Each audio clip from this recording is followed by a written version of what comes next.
Ooh, welcome everyone to the Daily Juice Podcast on the Betting Pros Network. I'm your host, Sean, stacking the money green. And as always, the Daily Juice is being brought to you by BetMGM. Use our promo code JUICE150 and you got yourself a $1,000 risk-free bet. Give me a follow on Twitter at Sean T. Green. Hey, another nice night of college football. Almost went 3-0. Didn't quite pull it off there. Did go 2-1, but one of the wins was that ODU upset victory. I mean, come on. Plus 200. So looking at the numbers, we're up 1.9, almost a full 2 units of profit, even with that loss. Don't worry, more college football. We got a college football Saturday. Man, so much to get to. Going to recap the games. Hey, also, if you're in the San Diego area, I'm doing a stand-up comedy show in San Diego Sunday night, 7 p.m. Prohibition Lounge. If you're around, come on by. Check it out. Fun hang, grab a beer, talk some college football, NFL. I mean, yeah, I also talk about NFL and college football in my act, so I think you guys would enjoy it. All right, so the Buffs, I mean, what happened to the Buffs? They were hanging around in the first half, and it was Colorado that got gassed, not TCU. In the second half, elevation didn't help them enough. I mean, I'm blaming the coach. Some of the coaching decisions, like whether or not to go for it. I mean, 4th and 5, they don't go for it. Then they go for it on 4th and crazy long. Then they punt late in the game. Like, they did not want to cover that spread in the second half. That was very, very clear. But you know who did want to cover? Michigan State. That's right, 35-13. Again, they got off to a nice start, cooled off a little bit, shout out. I mean, they made it a game. Western Michigan made it a game. And then Michigan State got the turnover late. They were up, 15? And it was like 4 minutes left. They needed 7. They went for it, got aggressive, got the touchdown, got the cover. Thank you, Michigan State. Certainly appreciated that. 35-13, had them laying 21. So hopefully you got the best side of the number if you got Michigan State there. Last but not least, ODU on the money line, 20-17. Got the outright victory as the home dog against Virginia Tech. Doing it for Virginia, putting the team on their back. I mean, this was a pretty ugly game. ODU they had one offensive touchdown, 1 touchdown on special teams because of a crazy overthrown snap. It was really just a pretty ugly game. Both teams struggled to move the ball. Both teams struggled to tackle at times. I don't know how both can be true, but it was. And shout out to you, ODU. Like, you just really...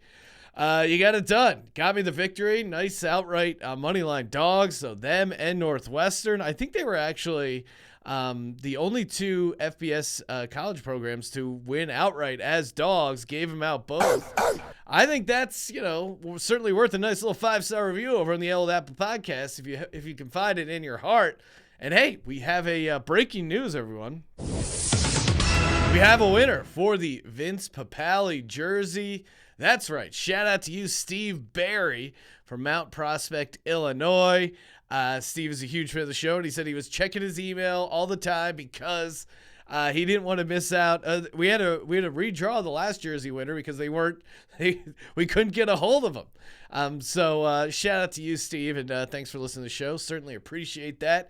Before we get to the college football plays, I got 4 of them. Shout out to me, gave out that sleeper play, not officially. If the unit police are wondering, I did not count it on my official unit plays because I just said, hey, put it in your sleeper plays there. Tommy DeVito got the over in the passing yards there. Illinois, oh man, that was ugly. I picked it on my other show, Sports Gambling Podcast, at +3, so got the push there. That was another just wild game. I mean, college football's back. It's super fun, and yeah, let's get some more plays in. Houston at UTSA. I'm taking UTSA on the money line. You can get that +162 over on FanDuel. UTSA, I mean, Houston's good, but UTSA is also really good. Like, these are two good teams coming back from solid years. I just don't understand why UTSA is this much of a home dog. They were 12-2 last season, won the Conference USA. They're bringing back senior quarterback Frank Harris. They're bringing back a bunch of their offensive line, including and also including their three starting wideouts from a season ago.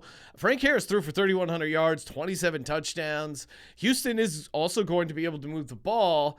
But UTSA, 11th best scoring team in America last year, and you're making them a home dog. I just think they're bringing back too much to not, make this closer. I mean, it's gonna be a good game, but give me UTSA as the home dog here. And they're also bringing back UTSA 5 of their top 7 tacklers. So I think they're going to bring some defensive consistency as well. This should be a really good game. So coin toss of a game. I'm taking UTSA and the nice money line price there. Next up, we got NC State heading to East Carolina, where East Carolina also a home dog. You can get that plus 12.5 over on BetMGM. Use that promo code Juice150 while you're over there. North Carolina State 5-13 against the spread on the road their last 18 games. ECU, meanwhile, brings back 15 starters from a 7-5 team. They're also bringing back a very experienced quarterback, fifth-year starter Holton Ahlers here. I probably totally butchered his name. Apologize to you, Holton. ECU, I mean, they were also able to move the ball. So in a lot of ways, similar handicap here. They racked up 433.2 yards per game last year and averaged just under 30 points per game. There's also the victory barrel up for grabs. Still not 100% clear what the barrel is, but these teams, it matters to these teams. The ECU Pirates, this game, they've had this circled.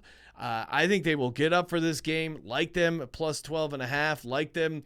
If you want to get crazy and get down on the money line, they're a pretty big dog, and you could do much worse. So give me ECU and the points here. Next up, we got Oregon squaring off against Georgia. Neutral field, but not really. It's in the Mercedes-Benz Dome there in Atlanta, so Chick-fil-A will actually be served. It still cracks me up they put a Chick-fil-A in the Mercedes-Benz Superdome, where the majority of the games are home Falcon games. Of course, the Chick-fil-A is closed on Sundays, so they get their 2 or 3 days a year for these for these neutral site games or a random Falcons Thursday night game. I don't know why. That just blows my mind. Why would you put a Chick-fil-A in a place that's normally open on Sundays when Chick-fil-A is not open on Sundays? All right, enough of that. I think a Georgia championship hangover certainly could be real. I mean, Kirby Smart in Georgia, they got decimated by the NFL draft. They're only bringing back 10 starters, and only 3 of them on the defensive side of the ball. If you remember last season, Georgia, the defense carried them. And not only did they lose a bunch of starters, they also lost defensive coordinator Dan Lanning, who is coaching for Oregon. This is just the perfect spot. If there's one person in the country that can figure out how to stop Stetson Bennett, which, is not the greatest quarterback of all time, but did win a natty. Congrats. I think it's Dan Lanning. I think they're going to be up for this game. And, man, Ducks, they bring back a ton. They're bringing back their entire offensive line, and it's a good offensive line. It's an offensive line that should be, one of the tops in the country. They returned 7 starters, I think, on defense. Including Noah Sewell, who was Pac-12 Freshman of the Year. He's going to have an impact on this game. And, Oregon has a history of showing up in these spots. They were 15-point underdogs ahead of their huge 35-28 win over Ohio State almost a year ago. So, Oregon, if I forgot to mention the spread, plus 17 versus Georgia. You can get that on Unibet. And, again, I think they're going to be in this game the entire time. So, like that big dog there. Closing it out with one super chalky play, Utah State versus Alabama. I'm going Alabama here, but I'm going first half. You can get this minus 27.5, minus 105 over on win. First off, teams covering coming off a week 0 game, they're covering only at 43% against the spread. And if you look in conference stuff, it gets even worse. All these teams coming off the week 0 games, you could do worse than just blindly fading all these week 0 teams. Now, what about Alabama? I mean, Alabama, you have Nick Saban with a chip on his shoulder looking to avenge that loss from the national championship game. And poor Utah State is going to pay for their loss to Georgia. I think they run up the score, especially early. Now, you never know what happens in the second half of these games. Maybe the starters get pulled. Again, Alabama first half is one of the strongest betting trends in college football. So I played it a lot last year. I'm going to go back to it this year and keep looking to play it, assuming things seem to stay on course for Alabama football, which historically Nick Saban, pretty good guy. Well, who knows? But at least pretty good head football coach here. So give me Alabama laying 27.5 in the first half, minus 105 on win. Give me Oregon catching 17 points against Georgia. Get that over on Unibet. NC State at East Carolina. Give me the East Carolina Pirates plus 12.5 over on BetMGM. And Houston at UTSA. Give me the Roadrunners. Meet UTSA on the money line plus 162 right now over on FanDuel. Hey, hop in the Betting Pros Discord. The chat was alive and well. It was a lot of fun. Not as much fun that Colorado second half, but for the most part, I mean, sweating out that ODU game, that nice late cover by Michigan State, bunch of winners there on Thursday as well. Let's go. This is college football and football in general, man. I mean, college football just... it's a warm-up for the National Football League, which is coming next week. And, hey, next Friday, I will announce the time, but we'll do a Betting Pros Discord chat getting you ready for College Football Week 2, NFL Week 1, and give out like a Discord, lock in a Discord play of the week. So we'll get that locked in for next Friday. Hey, give us a follow on TikTok at Betting Pros. Of course, BetMGM, promo code JUICE150, get that $1,000 risk-free bet. Follow me on Twitter at Sean T. Green. Check out my other show, Sports Gambling Podcast, 32 NFL team previews, and a bunch of other college football and NFL picks. Because it's football. And it's football season. Let's go. You guys know what to do. Subscribe, rate, and review. And as always, don't forget to let it ride.